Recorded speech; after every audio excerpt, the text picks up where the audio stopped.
Ladies and gentlemen, welcome back to the channel. This is Zach with Zach Attack Cards, and we're coming at you with another card show recap and review just for all of you, my friends out there. So, as you can see in front of you, this show was an incredible disappointment. However, I still wanted to bring a video to you because I did make one deal, which is what you see in front of you. I just have it slightly broken up to kind of aid in how we're going to show them off. So this was a local show. It was, just around the corner, about 20 minutes from me, something like that. Been to it before and had very good results. And this time, I don't know if maybe they mislabeled it and it should have just been a TCG show, because every so often I'm pretty sure they do strictly TCG only, which is mainly Pokemon, but of course there's One Piece and stuff like that in there too. Because this show had 100 tables, and I kid you not, at least 75% of them were pure Pokemon / One Piece. So I just glide right on past those for the most part. I was there for less than an hour, made just the one deal, and thought that I would still bring it to you because it was still a card show, still something to do on a Saturday morning, but just at the same time, didn't come away with what I was hoping to come away with. Let's just put it that way, and you'll see that. I mean, I really like the pickups that I did get. I wish there was more opportunity. I wish there were more value boxes, because even a lot of the sports guys that were there purely just brought like their high-end stuff, which, I mean, I'm not interested in. And not at this stage of my life in paying several $100s for a card. I'll do that maybe once a year or something like that, especially when it comes to the National. Definitely not doing that at a local show. So hopefully this will still be a very enjoyable video, and I won't be incredibly negative about it, because like I said, any card show is still a lot of fun. But let's get right into it. We're going to have the usual setup here. We'll show you everything that we picked up. Then we'll run through the total spend, the average spend, the total value, and then, of course, the average value. In this one, I've chosen not to do a most valuable card, an MVC, just because the values were all very, very, very close. And the card that ended up being number one, I'll show you, but at the same time, like it's only 25 cents away from another couple of cards. So I feel like it's not necessarily the most valuable card. It didn't feel right to label it that. So without further ado, let's start with Pat the Bat Burrell, Topps rookie card from Topps Traded back in 1999. Just a really fun guy to watch play. I'm obviously not a Philly fan by any means, but I mean, not to mention Pat the Bat, such an awesome nickname. Another one of those guys, maybe a little more well-rounded than like an Adam Dunn at the time. But still, it was big. It was either big power or a big out most of the time. You got James Wood. Didn't pull him in my couple of openings that we did for Topps Chrome, so figured why not. Easy enough to pick up. Just a regular base card, not a refractor or anything like that. And then we have The Password, who just got called up by Boston in the past week or two, something like that, week, 10 days maybe. I believe it's Justin Nixon Garcia. I've only heard it said like once, but I figured might as well grab it because he definitely has some buzz, and you guys know I like to collect first moments. Just like this guy, Marcelo Meyer. I believe he's dealing with an injury currently, but I believe he'll be up helping the big club within the next year or so. And there's been big hype around this guy for some time, so it'll be interesting to see how he finally does on the big league ball club. Now, some Orioles to finish off the rookie pile. We have the Kobe Mayo from Series 1. This is the spring training parallel, as you can see around the edges there. And then a Kobe Mayo Bowman Chrome Mojo refractor. Sweet looking card. And lastly, a Future Stars Jackson Holiday from Topps Chrome Update. Just thought that was a gorgeous looking card, and he continues to be a strong player. I'm glad that he's had a bounce back year in his what I would say is really his first full year with the team. Moving on to this is the only Ripken I was able to pick up, but a really cool one, Topps Tech. Gotta love those. They have so many different design parallels. I believe this is the most common one, which is why it's pattern 1. But you guys can look that kind of stuff on eBay if you're interested. I mean, there's like lines, there's squares, there's like bubble looking things. I really don't know how many different parallels there are. There's a big number. But also didn't notice the card does have a little blemish down here, but it's perfectly fine. It's still a Cal Ripken card that I absolutely love, and if I get another one, then I'll replace it at some point. And last stack is inserts. So as I've said before, I've been collecting 90s / early 2000s inserts for some time now. It's just a lot of fun to go back and check out the old inserts. This is a curtain call from Fleer Tradition back in 2002 for Ken Griffey Jr. Yeah, beat that. The kid.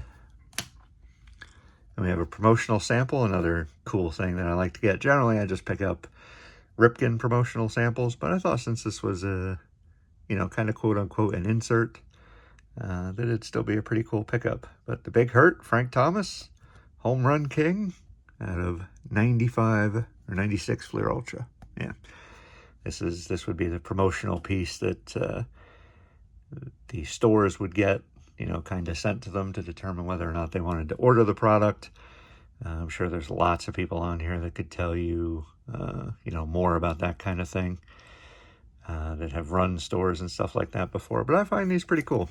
I mean, it's basically the exact same card on the front. Obviously, they do the promotional sample thing. And then sometimes they give you like a rundown of the product, or it'll be the same. It'll be the normal back with the promotional sample stamp just like that. So I thought that was pretty neat. Now we're going back a little bit further to 1993, I believe this guy is. Topps Black Gold, Frank Thomas. It's got a little bit of yellowing to the white, but other than that, I think it's really nicely centered. It's just a gorgeous looking card. And it's honestly one of the first inserts that I can remember being like, I don't want to say like sought after, but people really enjoyed the, just how kind of crazy the foil and everything kind of looked with them. So it was Topps kind of first dipping their toe into that kind of crazy stuff. But gorgeous, Hall of Famer, of course. Got a couple more of Frank Thomas coming up. Holographics. Look at that one. Isn't that just psychedelic? That is insane. But there's also a gold version of this. I'm not sure if there's anything else. I know there's silver and gold, so silver is more common, clearly. But this comes out of, the holographic set. It's called the Launchers insert set from 1999. But man, did they just make gorgeous stuff.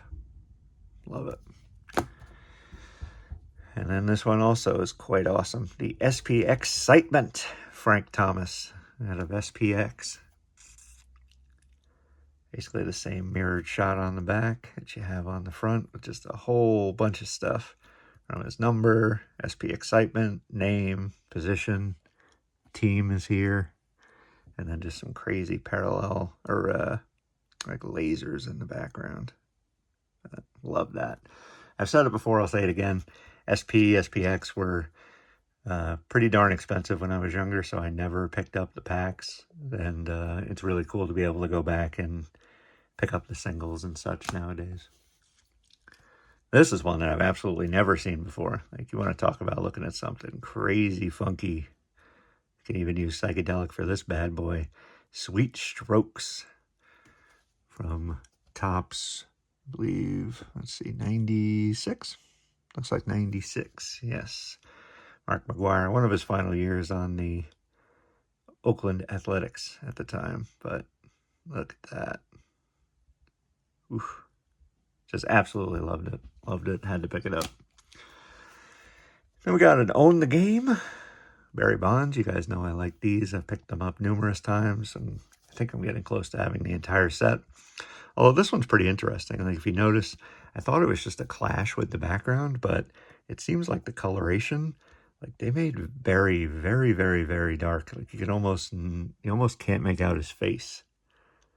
And you'll see there's a couple other foil ones that I have of Bonds coming up where that's not the case. So I guess it's not the background. I guess it's just how they chose to kind of enhance the picture of the player, which a little bit sloppy there, Topps, but kind of hard to complain about a card that's now, it's 2001, now 24 years old.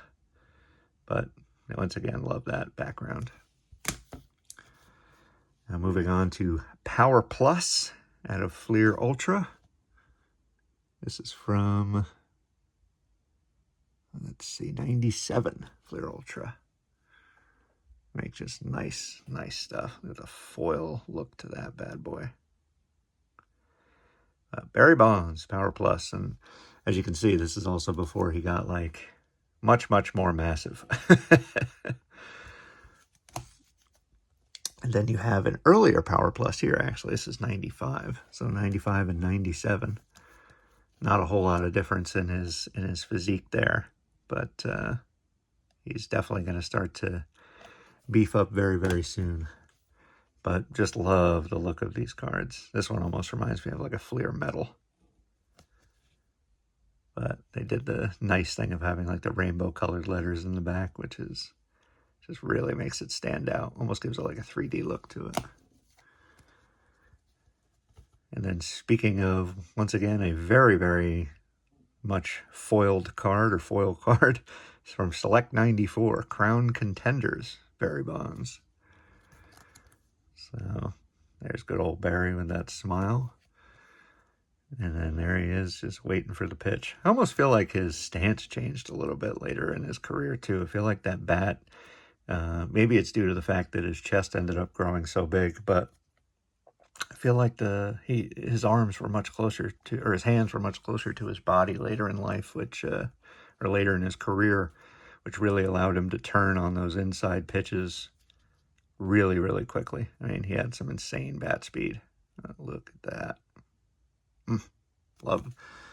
Love shiny things. And the last few are all Alex Rodriguez. Whenever I'm finding these, I always find A-Rod. It's like he's like the one guy that a lot of people are trying to get rid of, I guess, when it comes to these inserts. Although it was nice to find some Frank Thomas and Barry Bonds this time. But here we go. Hot Commodities from Fleer Futures. Still in his Seattle uniform from 2001. You can see the little bit of I guess it's not really a die cut, but like a rounded edge to that, which is pretty cool. But 2001, I want to say that was the year he got, or was it 02 that he went to the Rangers? One of the two, right in that range. But just a gorgeous one. A little less going on, a little more solid white on the two sides, but I get a nice strip of foil there. And then Focus Pocus. I have a Cal Ripken Jr. out of this. Fleer Focus. Once again, this comes out of 2000 Fleer. So a year before the one we just saw. But look at that. All the little like bumps and blips and stuff all around. Just super, super nice. And a heck of a player. You know what I mean? Love him or hate the guy. You know, same with Barry Bonds. Love him or hate him. Really can't take away the fact they were tremendous, tremendous players. And then the last one is the old 21st century. I always call this like the disco ball card because it looks like an old school like disco floor with like a disco ball almost for the baseball. But this one came out in 99. So basically we stepped back 1 year at a time. We had 01, 2000, and 99. But look at that. Woo. Absolutely gorgeous stuff. So that's it. That's all I ended up picking up. Just 21 cards there. So not the biggest haul. So you probably won't be too surprised with the spend. So it was a $2 box. He had all kinds of deals like 3 for $5 and 7 for 10 or something like that. I don't know. But since I ended up getting such a weird number, we kind of had to figure it out together and then have a little bit of a negotiation. So the total spend ended up being $25. So I ended up paying just over $1 a card. $1.19 per card. I don't know what that is. But yeah, $1.19 per card, which is excellent, down from the $2 per card. And I mean, some of these you could argue. Pat Burrell, I mean, definitely not worth $2. Probably Paper Bowman, not worth $2. But a lot of these inserts you could definitely get $2 for. And so yeah, I made the average spend $1.19. Our total value was $32.50. So we did end up making about $7.50 at current market values, and the average value ended up being roughly $1.54. I did say that I would mention the one that was worth the most. This one was worth about $3, the Mark McGuire. But like I said, there were a couple of more that also in that same-ish range, so I just don't feel like that's necessarily the definition of an MVC. I like the most valuable cards to kind of really stand out. You know what I mean? Like if everything here was $1 and maybe if that card was $5 or something, like that's kind of what we're looking for. So the unofficial, let's call it MVC, but it's tough out there. Like I said, very small show. A lot of people trying to sell stuff more than buy stuff, and just tons and tons and tons of TCG, which for my money doesn't interest me. And I mean, it even sucked kind of having to pay $5 just to basically wander in and wander past that many tables. So I'll definitely be double checking into that one before I decide to go to it again. That's definitely my thoughts there. But hope you've enjoyed this. If you enjoy videos like this, you can definitely head down below, click the subscribe button, click the like while you're there. We'll have plenty more stuff like this. We'll have plenty more of our football card showdown series that started this week. We'll have more openings, and overall just try to have a grand old time. That's what we try to do here. We put out videos every Monday and Friday. And the last thing I want to say is just thank you guys. Thank you guys very much. I appreciate it.